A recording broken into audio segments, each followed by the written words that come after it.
So that we may know where we stand and how we are to advance, our every effort is recorded in constantly growing files. But as we progress, we accumulate more data, more records, more reports than we can easily handle.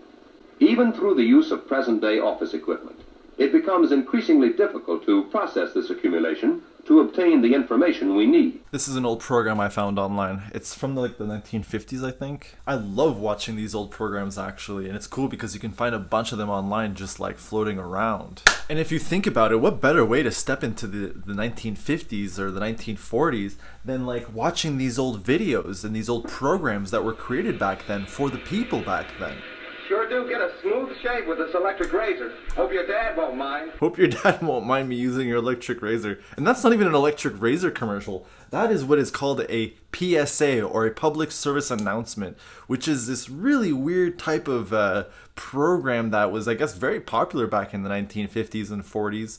And essentially what they are is it's kind of it's like they're how-to videos for the public. And there are all types of these how-to PSA videos, and they talk about anything from healthcare to how to stay beautiful, to how to be a good friend, to how to be popular, to how to have good routines. My God, I've seen some weird ones too, honestly. But no less dangerous and contagious, a sickness of the mind. You see, Ralph was a homosexual. That's so funny. So throughout the 1950s too, if you think about it, it was a really new time. They were extraordinary times. I mean, the years following World War II there was so much happening. I mean, so many people were working. Everybody was employed, as far as I can tell. Women were joining the workforce, which means there was so much money to spend. Innovation was at an all-time high. New technologies, new things were coming out. Television sets were becoming more and more affordable, and so more and more popular, which means there was a demand for TV shows and films and things to put on TV. And, oh man, where do you even start? Oh, the white picket fence, the American dream, that was it. So these programs were very important because they taught the people how to live in a world that they had never experienced in a way. Now, at the beginning of this program, I was watching a program about a computer called the UNIVAC. And it was pretty interesting overall. But what really stuck out to me was when they were talking about the programmer and his job. He sets up the instructions, which tell the computer what computations or operations to make. He puts down every action, every arithmetic step, leading to the solution. So a programmer sets up the instructions that essentially tell a computer what to do or what task to perform. Which is weird because after hearing that and watching all these programs that keep telling me what to do, or at least they used to tell us what to do, are the people making these programs programming people? Can you even program people in general? Is that even a thing? Now, obviously you can't program somebody the same way that you program a computer, but at the same time, I feel like, yes, you can program people in some ways. One good way to program people is to have them watch TV. I mean, we were just talking about this.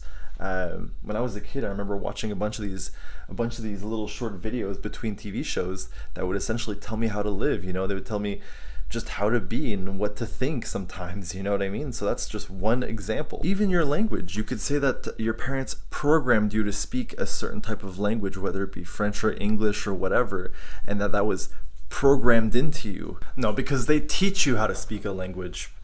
But is teaching different from programming? Because I was looking online, check this out. If I go to a university website like Ottawa, they say programs and courses. So these programs are clearly programs that program people, right? What if the universe is just one big program? Some programs are good and then some programs are bad, I think. I wonder if you can program somebody secretly. I wonder if you can program somebody without them knowing. How do we defend ourselves against programming? When you're a kid, there's no way. You're an empty mind. It's like you're an empty hard drive, and any programmer can get in there and program whatever they want out of this child. Nah, some people are born with programs, though, or personalities, yeah. Depending on what kind of TV you watch, you could be completely being programmed. Oh my, what the hell? Now, what can you do about programming? Like, what if somebody's programming you or somebody's trying to program you? How are you supposed to defend yourself against that, against programming? Oh my god, I wonder if the government programs people. I think it has something to do with self-awareness. I think you have to be self-aware. Somebody believes in like a holy book or something like that. Oh shit.